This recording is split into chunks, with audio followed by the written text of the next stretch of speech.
So then the question to me is, so when do I take my coach hat off and I put my advocate hat on, right? I put my ally hat on. I put my, what we say, a co-conspirator hat on, and I want to differentiate that because some folks have different preferences with language, but sometimes those who aren't a fan of the word ally say it is a bit of standing on the shores and watching somebody struggle and drowning, and sort of from arm's length.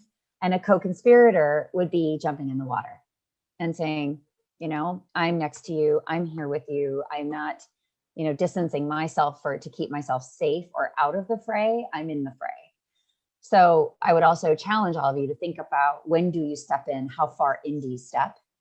And how are you activating, far beyond some of these comfort zones that we have that we know we're going to seek, because humans like comfort. We like what's familiar. We like what's predictable. And yet this work is about actually getting comfortable being uncomfortable on a regular basis. So diversity, equity, and inclusion strategy, in my opinion, needs to be core to everything we do, versus perhaps to the side, as it's traditionally been viewed, I think, as a sort of discrete or even siloed function, owned by a small number of people, and sometimes manifesting in unconscious bias training, for example. And we see managers say, "Oh, I sent everybody through the training and my work is done." So it's definitely not done. And my second book, How to Be an Inclusive Leader, is really an invitation for the rest of us to step in a meaningful way.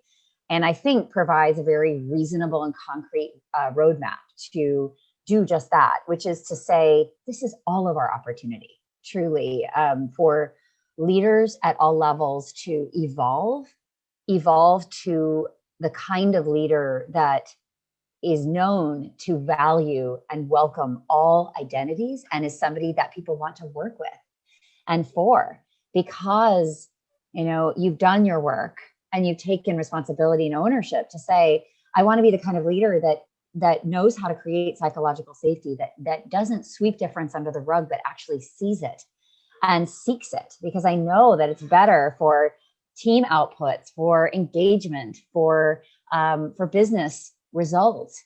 Truly, who you have around the table and how we feel being around that table in terms of our willingness to contribute and our confidence that we will be heard and seen, and that our wisdom and our ideas and our insights will be acted upon.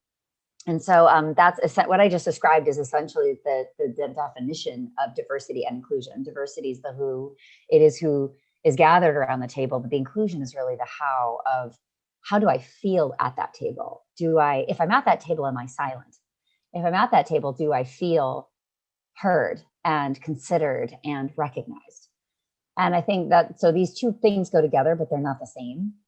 But if we have this at the core of our practices, and we had organizations full of leaders and colleagues, by the way, because we can do this peer to peer. We can do it when we manage upwards as well. So I think of it as a 360-degree process.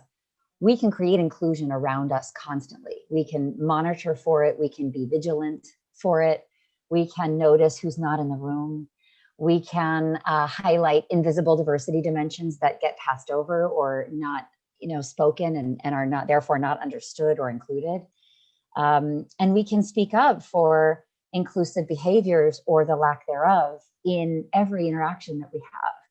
And we can do that from any place that we are in the org chart. So the good news is, I think, that more and more companies are realizing, wow, we haven't really embedded this. We've kind of left the work up to our diverse colleagues.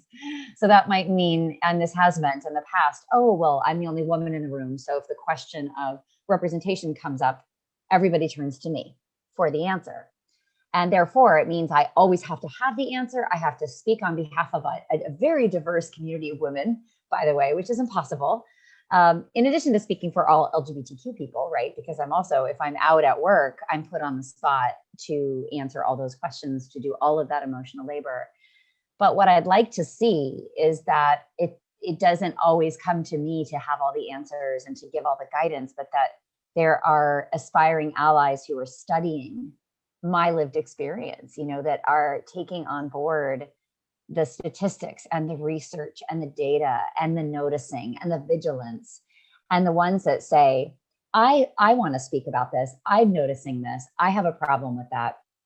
I want to give that feedback. I want to be that reminder, or that, that person who gives the feedback, so that Jennifer doesn't always have to feel that if she doesn't speak up, that nothing's going to happen.